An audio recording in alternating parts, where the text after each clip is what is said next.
Okay, hi everybody. Welcome to another English class here on verbling.com. My name is Lisa. I'm one of the English teachers here at Verbling, and in this hour we're having a listening class. We're going to be watching 3 short videos. We're going to watch one at a time and listen to it and make sure that you understand what's going on in the video. And then once everybody can understand, we will discuss it a little bit, and we're going to work with these 3 different videos during the hour. So if you have a reservation for this hour, you can go ahead and use the reservation now. If you don't have a reservation and you would like to join the class, then just wait a minute and you will be able to click on the Join Class button. Okay, and I'm just wondering if everybody got this organized here with Verbling on the classes, making sure everybody can see this class on the page, on the main page. I don't know if that's happening or not, so we'll just have to wait. Oh yes, live now. Okay, good. All right, so everybody should be able to join the class now if you just go and click on the English listening class, and then you'll be able to click and join now. So come on in and we'll get started. Hi Carlos, how are you? Hi, I'm good. I wanted to ask you, I don't have a reservation, but is it okay to Oh yeah. okay. Oh yeah. Yeah. Thank you.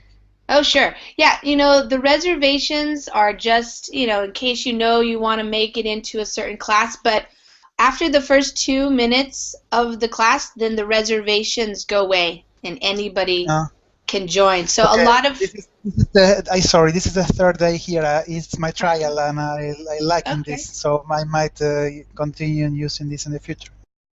Great.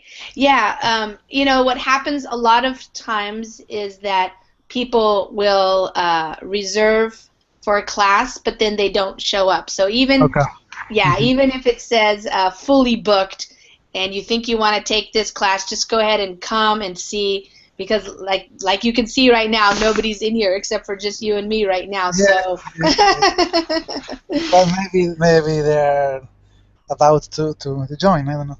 Yeah, sometimes it takes a little while, you know, maybe the first 5 minutes of the hour. Sometimes people are finishing up in the hour before, you know, and they're doing a class, and sometimes it can be hard to finish right on time, so it takes a few minutes to get the next class going again. So yeah, so usually I like to wait, you know, the first few minutes of the hour and welcome people and say hi and check in, and once we have a couple of people, then we can get started. So So Carlos, let me say hi to Tanya. Tanya, how are you? Tanya, your microphone is muted. Tanya, are you there? Okay. I'm sorry. I'm so sorry. There you go. Okay, great, wonderful. Hello. Hi. Where are you from, Tanya? From Russia. From Russia. Okay. What time is it there? It's 7 o'clock, 7 p.m. 7 p.m. Okay, wonderful.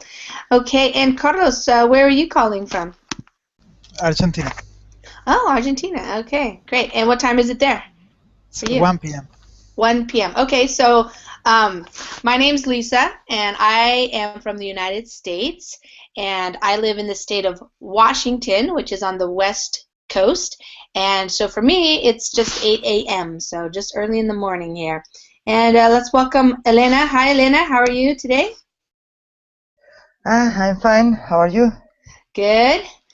Are you back to work now? Yes. Yes, last week. Okay, great. How's it going? Did everybody have a good vacation? Yes. Yeah? Good? Yeah. Everybody's ready to go back to work? Your students? Yeah. Of course. Of course. Okay. We have no change. Yeah. Okay, and let's say hi to Amparo. Hi, Amparo. Hi, teacher. Good morning. Good morning. Welcome. Okay, guys. So for this hour, what I have is the idea is mostly focusing on listening, but also listening and speaking. So what I have is I chose these 3 short videos, and what they are they're called RSA shorts, and they are animated videos from TED Talks.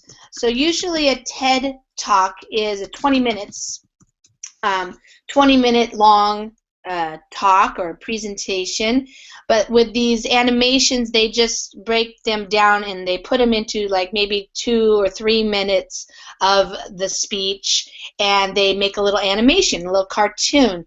So I thought we would watch one at a time, and of course for you guys it'll be listening practice, and so to try to understand what they're talking about, the animation helps, of course.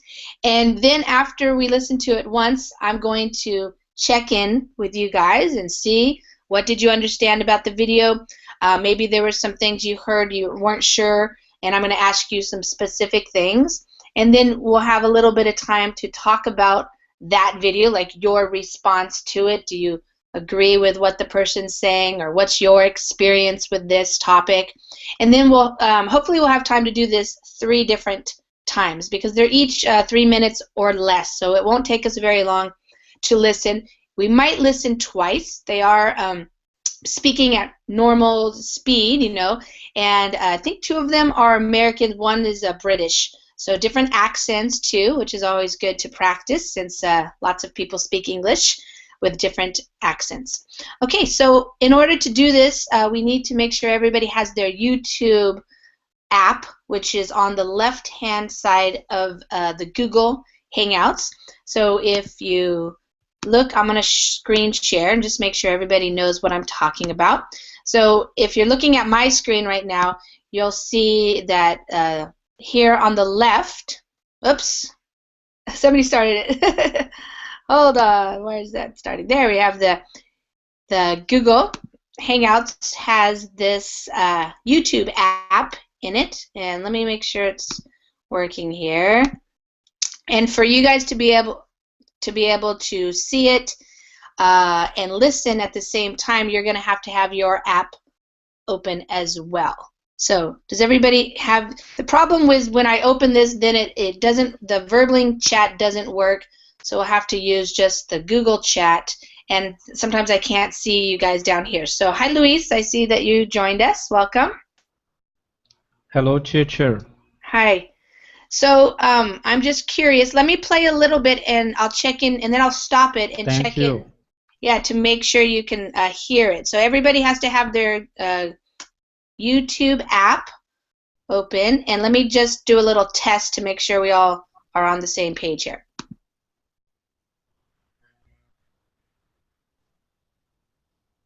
I can hear you now.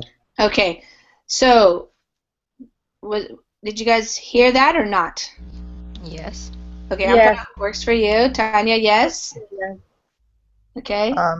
No, but I'm sorry, I don't know if I have to do something to. Yeah. Yeah. So on the left-hand side where you see all the different icons, do you see the Yes. YouTube one? Yes. Okay, Yes. just click on it. Just open it. Okay. Yeah. Okay. What about Yep. you, Carlos? I think I'm good now. You're good now? Okay. And Luis, did you find your YouTube app? On the left-hand side? Okay. So let me test again and just make sure everybody can hear it. Then I'll rewind it to the beginning and we'll get started.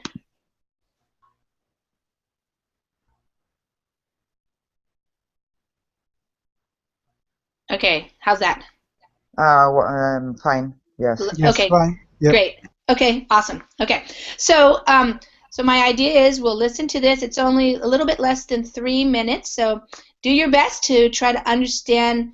Don't try to understand every single word, because maybe she talks pretty fast and she's giving a presentation, but you can watch the animation to help you kind of understand what she's talking about. And I will be writing a few things in the group chat. So the group chat is the icon that's on the top left. It's blue with white lines. So if you want to open the group chat, you'll be able to see what I'm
Okay. All right, here, hold on, let me go back. Here we go. Okay, so what did, let's just check in. What did you guys understand about this video? Amparo, let's start with you. How was that for you in terms of listening and understanding? Yes, the man speak really fast. It's very fast, yes. Yeah. Yeah. So when there you... is talking about many different things. Right? Okay, so to help me understand where you are with the listening, he spoke very fast. Did you catch some of the words? Did you catch like 50%? What do you think? Yeah. Yes, Okay. I think so. Okay. All right. Let's talk about it, and then we'll listen one more time because then you'll understand more. Now, if people want to open up the group chat, using the icon on your left, I wrote down a bunch of words as he was talking. So he's definitely talking in the beginning about the basic idea is that we don't know a lot of things. So Carlos, were you able to understand what he was talking about? Yeah. Okay. What was he kind of saying in the very beginning about not understanding things, the things that we don't understand? When he's mentioned we know more about the atom compared to the gravity, and that's one of the things I remember. Okay. That when that the scientists want to investigate because they don't know about things, so they want to know more. Yeah. Yeah. Okay. Those Right. kind of things. Yeah. And Elena, what's something that you were able to hear from the video? You understood? Quite a bit, I think. Okay. Well, yes, he began to talking about all the things that we don't know, like I don't remember. I think 96 yes percent of the universe, and Right. Yeah. and an important idea in that part, I think, is that questions are more important than answers. That as an idea, well, a very common idea in philosophy, for example, and everybody can get an answer, but it's the difficult thing is to create a question, a good question. Exactly. Yes. So that was one of his main points in the very beginning. Is we don't know a lot of things. We keep trying to find things, and like you said, the more important idea is to find good questions to ask. To keep asking good questions. Luis, how about for you? How was it? What did you understand from the video?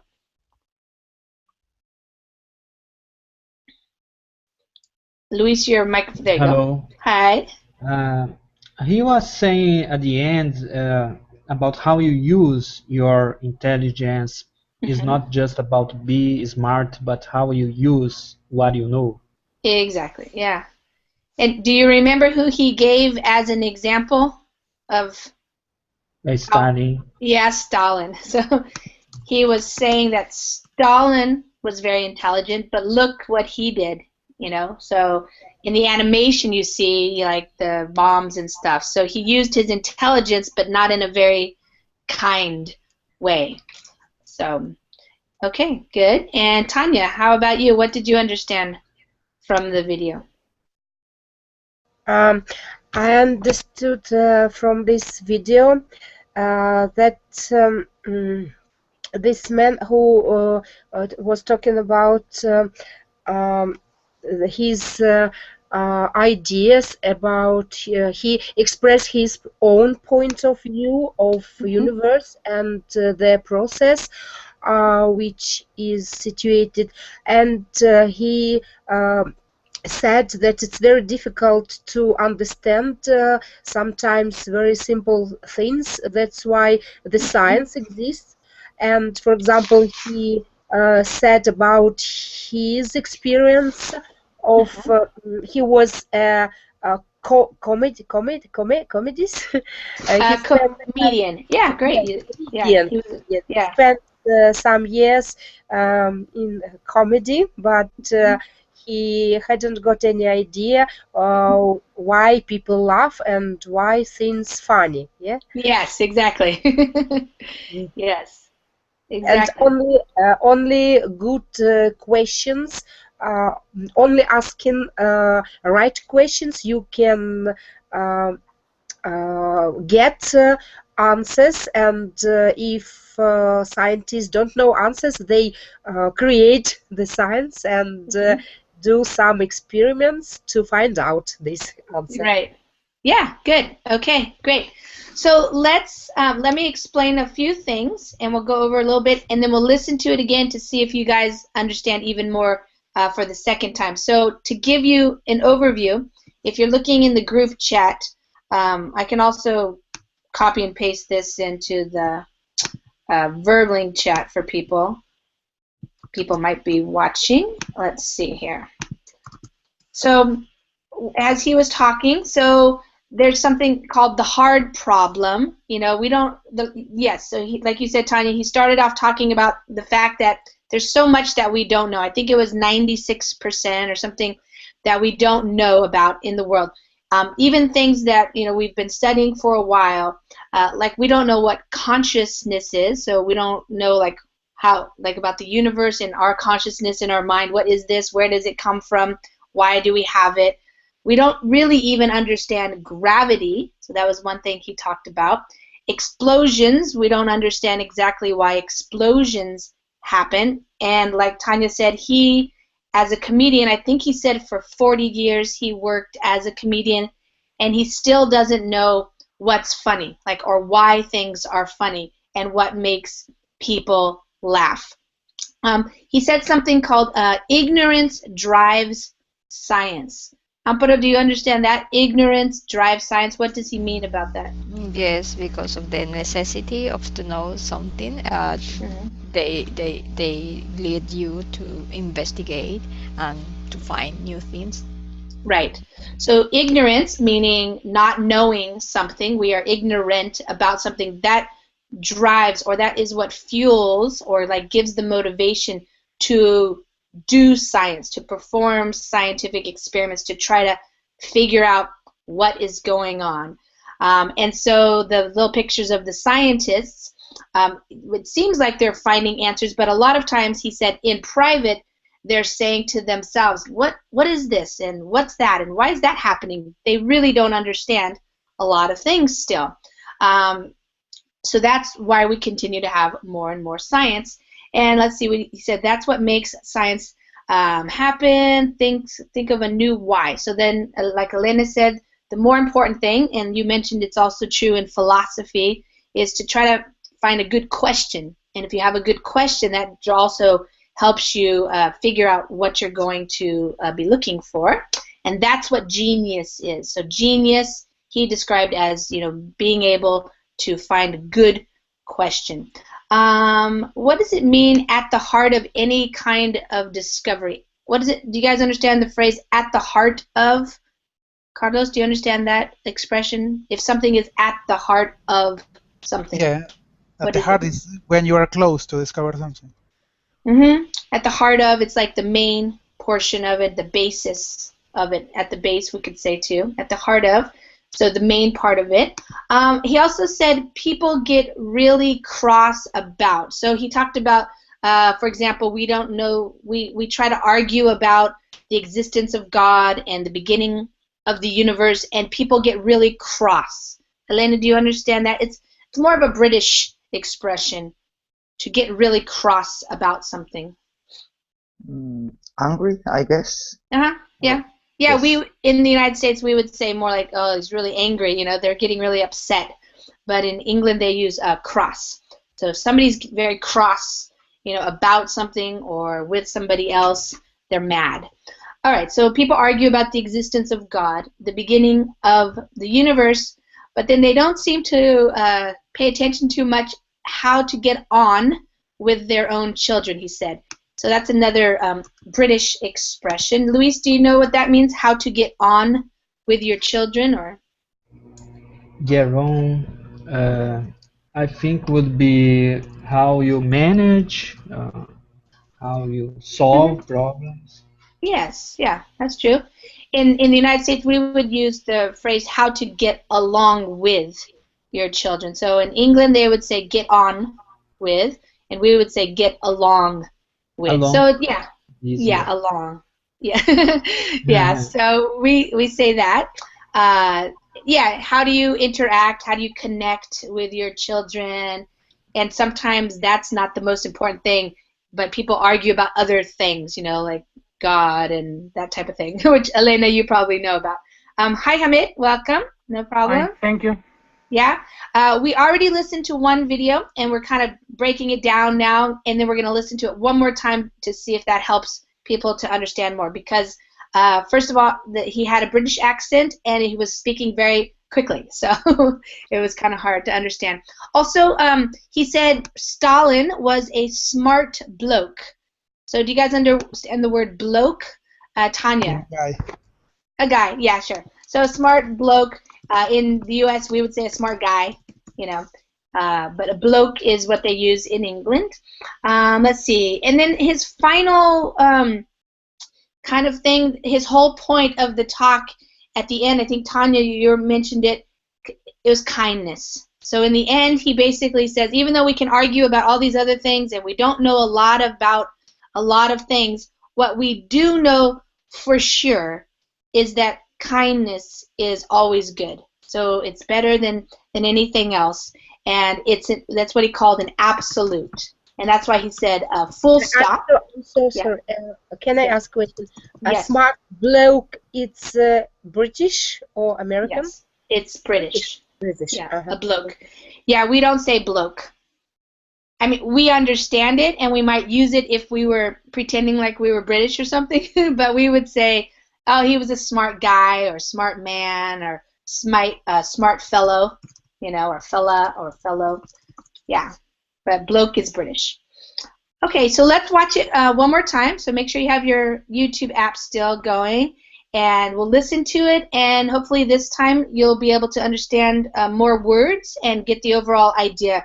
Again, the last part was his main point, the idea of being kind as being an absolute, that everybody can be kind. We don't have to argue about that. We don't have to discover anything more. We know that for sure, because his main point is we don't know a lot of things, but we do know that kindness is good. Okay, so let me start it again, and we'll listen to it one more time.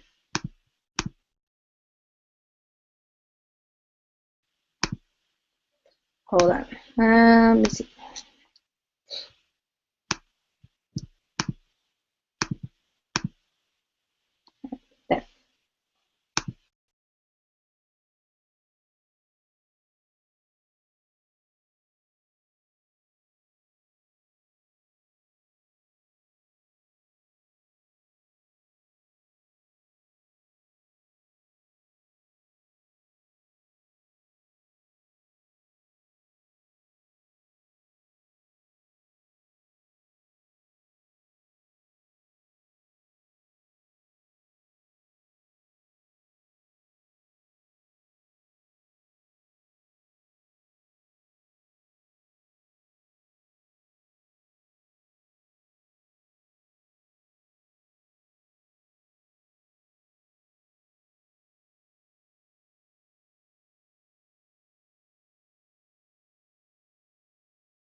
Okay, how was that? Was that a little bit easier this time? Yeah. Yeah. Okay. Yes. So let me just ask you a couple of things then. Would you agree with him, Amparo? Do you agree that kindness matters and that's something that we all can do or be? Definitely, yeah. Yeah. Yeah. Carlos, what do you think about when he says in what you do with your intelligence is what is important? Yes, I agree. But he say that the intelligence is not so important. In that part, I disagree because, in my opinion, it is important. Mm-hmm. So it's important. Would you say that kindness is more important or intelligence is more important? Both, for me. Both. But Right. yeah, but you have to use your intelligence in a good way, Mm-hmm. for sure. Yeah. Yeah, that's his main idea. Sure, being intelligent is a good idea, is a good thing, but how you use your intelligence is certainly makes a difference in the world. Elena, what do you think about his idea? He says that we all know what is right, but we have our needs and our selfishness that get in the way sometimes of being kind or of doing the right thing. I imagine in philosophy you talk about this a lot. Yes, it's quite a Platonic view, in Yeah. fact. And Socrates, Mhm. Socrates, yeah, Yeah, Socrates. Yeah. Socrates thought that way. Yeah. Yes, well, I don't agree, and I don't like this sentence because mm, it means that there is an absolutely good. In fact, he says that kindness is an absolute, Right. and That's what he said. well, it's who are going to deny to say that that is not true, but. I don't like to think about absolute Mm-hmm. truth or absolute good. So, well, Okay. that, in a superficial way, of Mm-hmm. course, is true. Yeah. Who can say another? Who would argue with that? Yeah. Right. So at a superficial level, sure, being kind is nice, but on a deeper level, maybe there are reasons why people do the things they do, and maybe people define kindness differently. Different. We have an Yeah. expression in English, killing them with kindness. So sometimes being kind is not always the best thing, actually. Yes, and Yeah, I you're right. I have remember another. It's a different idea, but I have listened it a lot of time that although you can think you are not a religious people, in Mm-hmm. the deep of your heart you Mm-hmm. are, and Oh. well, I think that's a bit offensive because Mm-hmm. perhaps I'm not. Yeah. Um, Right. Okay. yes. Hamid, this was the first time that you listened to it. How was it for you? Actually, I chose every verse part one by one, but I cannot combine all of them. But I understood maybe percent 80.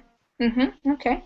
Yeah. Good. And as I understood, I can say that I am a guy, so I can be smart, gentle. I mean, you know my way. Mm-hmm. I like to be kind. So uh, Mm-hmm. for the man, we say gentleman. So I choose gentleman's gentle. Intelligence means also intelligent, and synonym is smart. So I can be I can prefer to be a smart, gentle. Right, right. Unlike the way he described Stalin, he said he was, a smart bloke. He was quite intelligent, but the way that he used his, power of his brain or his mind or his intelligence was not in a kind way. So you would use your intelligence for good, perhaps. Yes. For Yeah, example, if you say for Stalin, I yeah. prefer to be a percent totally opposite Mm. of him. Mm-hmm. Mm-hmm. Yeah. Okay. All right. Good. And Luis, what did you understand more this time? Yes, the beginning I get better. Mm-hmm. He Mm-hmm. make some jokes. Yeah. Right. Yeah. Yeah. Even me, even though I can understand all the words, the second time that I listened to it, I picked up some more points to think about.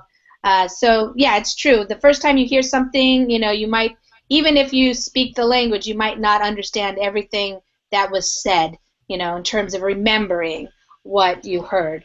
So yeah, good. All right. And Tanya, anything new that you picked up?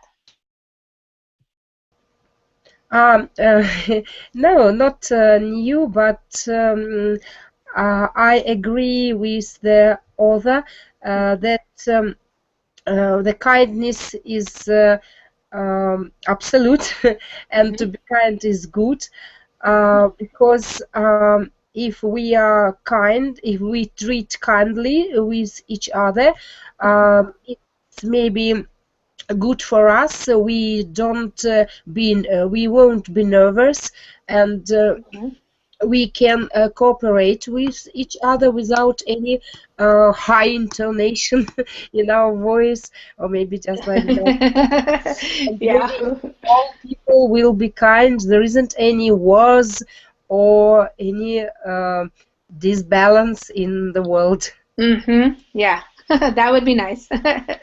Okay. I guess just one more thing I wanted to make sure you guys heard. It's used fairly often. So he said, I haven't the faintest notion, and that's when he was talking about how he was a comedian for almost 40 years and he still doesn't really know what is funny or why things are funny. And so he said, I haven't the faintest notion. It means I have no idea. So in the United States, we would say something more like, I don't have the faintest idea, or I don't have any idea why. So faintest means just like I don't know at all. It's like not even the faintest, not even a little bit of an idea. And notion is an idea. So we use the word notion, but not as much. So that's what he was saying. I haven't the faintest notion. So it's something you could learn and use.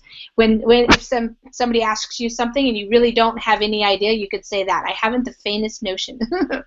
So it's good. Okay, let's go to this second one that I have. This one is called The Power of Quiet. So being quiet. And we're going to see what she has to say. Let me work this out here. I got to add it here. Okay, find it. All right, here we go. Whoops. Hold on.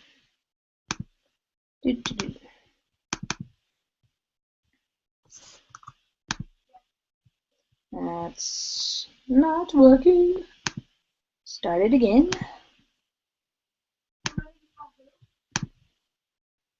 All right.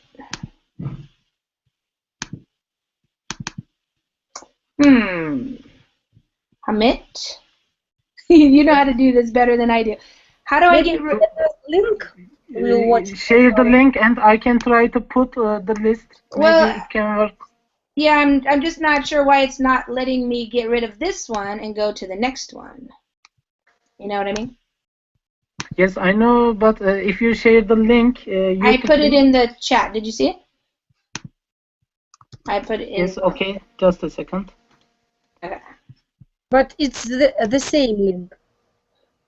Previous video. Okay, hold on. Shouldn't be. Let's see. Oh, wait, here. Now it's going to the next one. I want to go to this one, actually. Okay, here we go. I got it. Okay, this is called The Power of Quiet. Okay.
Okay. So Amparo, let's see what did you understand from this one? What's her main kind of idea? Well, that it is a combination that in a team we need an introvert and extrovert in order to work very well. It's not just that the extrovert can be the best idea. Sometimes who works in silent can have good ideas, like in the cat Wozniak, and then just because a job was much extrovert, they can combine the two weights and they be successful. They Right. Okay. Carlos, what did you understand about the video? From the video? Yeah, mostly what she said, and then at a long time ago, the society was a little different, and they were admiring the people with the leader qualities, with the loudest voice and the one that express themselves better in a better way. But she thinks that it's much more important that the balance between extrovert and introvert person. Not only that. Yeah. Well, first she described that in the past, quieter people were valued more. Like did you guys hear that in the agricultural economy? They valued character more, and you didn't have to be a really loud person. But in the modern corporate economy, that's when people, like for going to job interviews and stuff, that's when it kind of shifted, where you had to be more talkative and more extroverted. So she's kind of giving an example of the change. If you think of agricultural people, a lot of times even now, if you go to traditional societies, maybe Amparo, like in Ecuador, people who are indigenous people, I think they're known to be pretty quiet. Is that true, Amparo? In Ecuador? Amparo, are you there? It was choppy. Could you repeat, please? Oh, yeah. I'm just saying, like in agricultural times, and even now with indigenous people, they're kind of known to be more quiet, like not so extroverted, talking so loud. Is that true?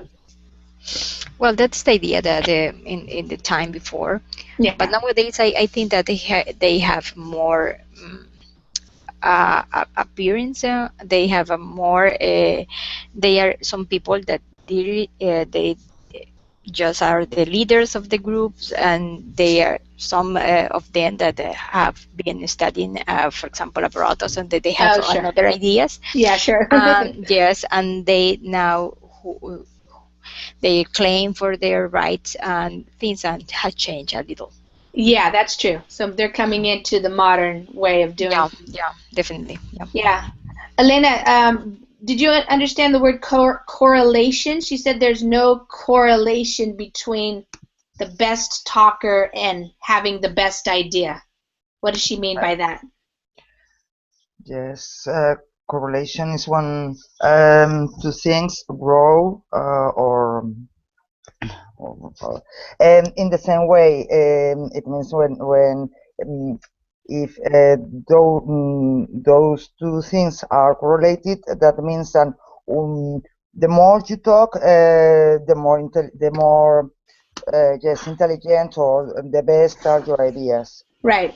That means correct. But right. she thinks that this is not true. Not true. Right.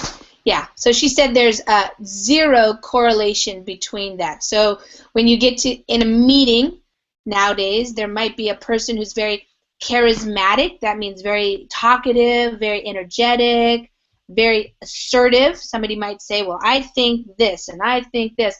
And sometimes people might have the idea that, oh, that person has the good ideas because they're talking so much. But they found that that's not true. So there's zero correlation with the talker being the person who has the best ideas. So that's one of the things she talked about. Let's see. Elena, do you also understand the word magnetic? She talked about the qualities of people and a magnetic, like personality. Do you understand what that means, magnetic? Yeah, magnetic is a quality that attracts another thing. Like, in fact, like I'm not sure about the word. The episode of iron that attracts Oh, a like magnet. the earth, for example, attracts some. Magnet. Yeah, it's called a magnet. Okay. Yeah, magnet and magnetic. Yeah. So. So but here magnetic means attractive, or something that can attract another thing. Yeah. Right. Yeah. Okay. Anything else that you understood about the video that you wanted to mention, Elena? No. Well, I agree with her. Okay. Yes.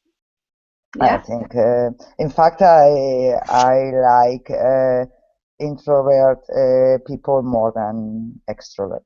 But what? That's my character as well. But yes, I think it is very important to um, mm, I don't know, listen, but perhaps they don't want to talk. So listen or know what people that are more quiet is thinking. I really think is very important. Yeah. Yeah. Have you guys heard of this book that she mentioned, How to Win Friends and Influence People? That's a book that was written by a guy named Dale Carnegie. Yeah, I read Yeah, it. you've read it, Tanya? Yeah. Yeah. Yeah, it's very popular nowadays, especially with entrepreneurs, business people, people in sales, for example, marketing, and it gives you kind of like the idea of how do you speak with people and how do you listen and how do you be a good how do you interact well with people so that you have friends and connections and networking and that type of thing. So Hamid, what did you understand from the video? I understood, but I have an interesting observation. Okay. Why the lady choose the cat and dog? Yeah, I was wondering what you guys thought about the animation. I don't think she chose it, because this is like a TED Talk, and then the RSA people, they do the animations, and so the person who was animating it probably chose it. And I was wondering, well, let's think. Like, how would you describe the dog versus the cat? Which one would be extroverted versus introverted? As I understood from the video, the cat sometimes represents as a bad person. Yeah. And the dog is for a good person. For example, I saw the Steve Jobs as a dog. Right. So in the way I experience these two animals is dogs are usually more excitable. They get really, they bark and they run up and jump on you. So that's kind of more like an extroverted personality. And cats are often very quiet. Sometimes they don't really want to have anything to do with you. They kind of do their own thing. So maybe that could also represent an introverted person. Yeah, sometimes cats, I don't care. Yeah, like whatever. Because we cannot guess their reactions towards us. Yeah, and dogs, they're just like open, hey, I'm here, woohoo, so yeah. Okay, let me see. Luis, did you understand? She described Steve Jobs as a dazzling showman.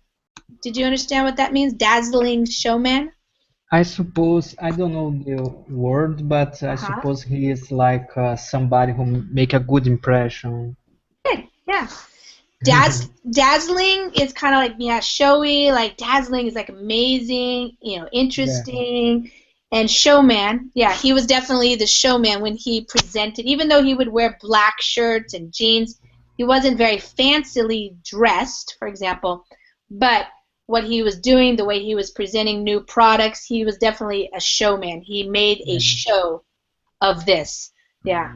I think it's more than a showman because you must have some appearance of technology guy who because he is not a salesman.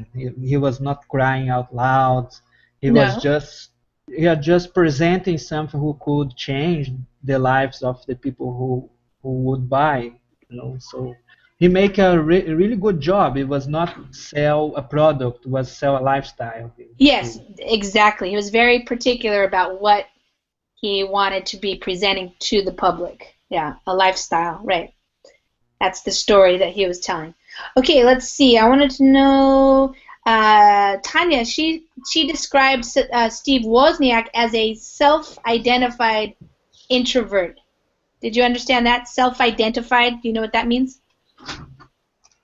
Self is just like selfish, or no, not selfish. It's if you self-identify, it means you claim to be something yourself. So he just said, yes, I am an introvert. So he identified himself as introverted or as an introvert. Yeah, I agree. Okay.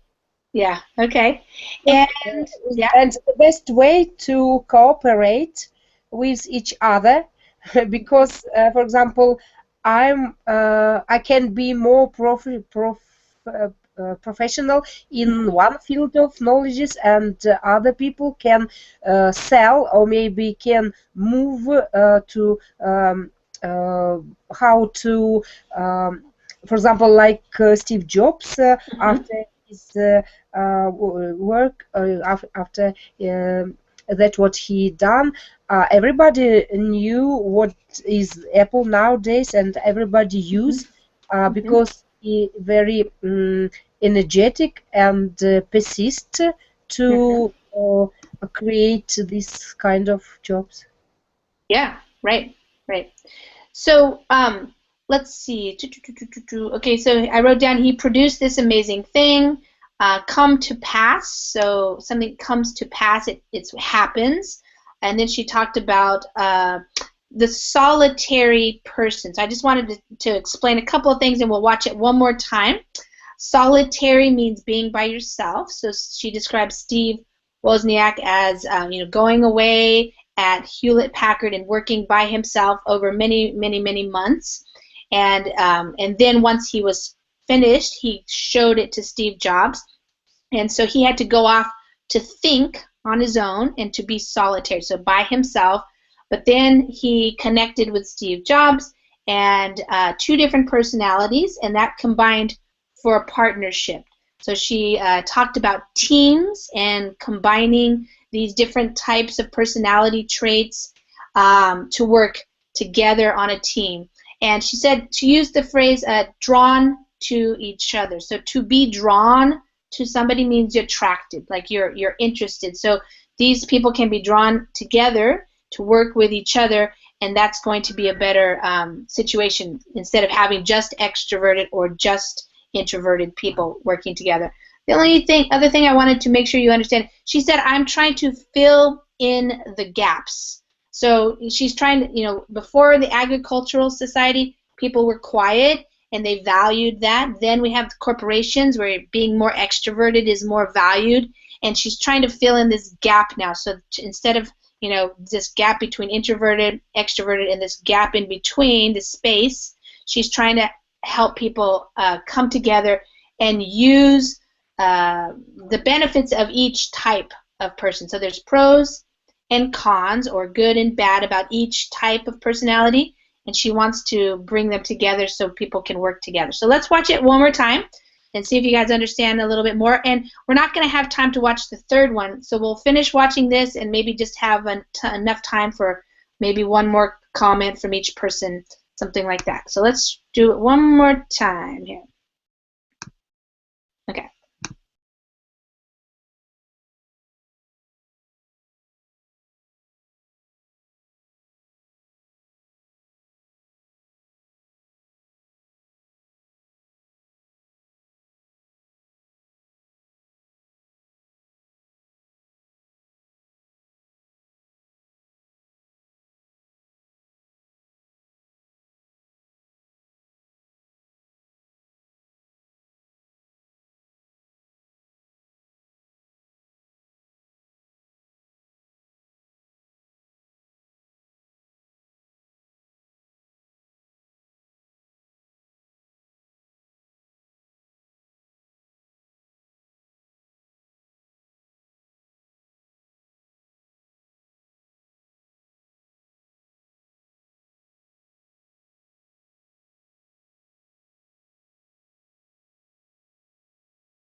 Okay, so we just have a couple minutes left here.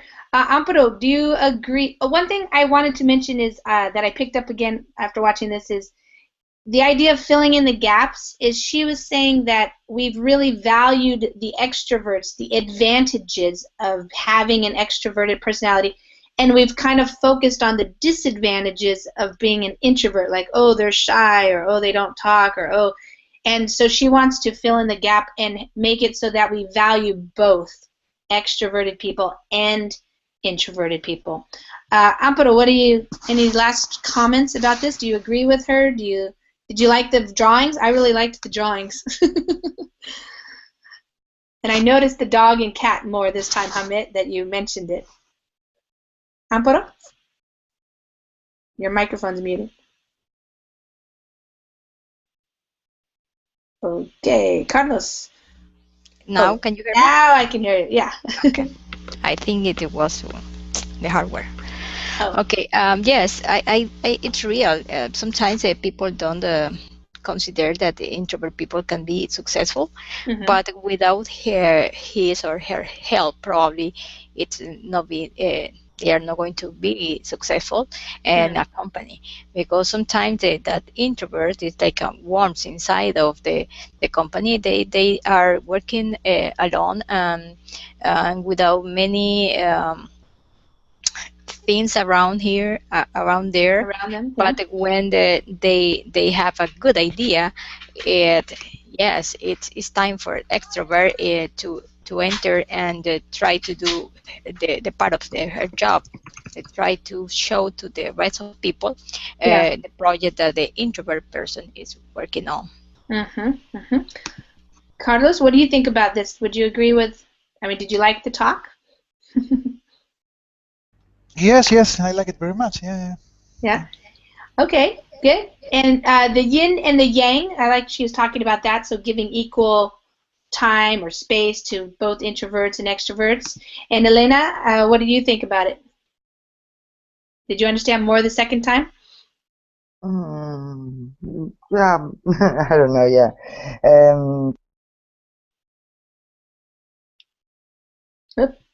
You muted.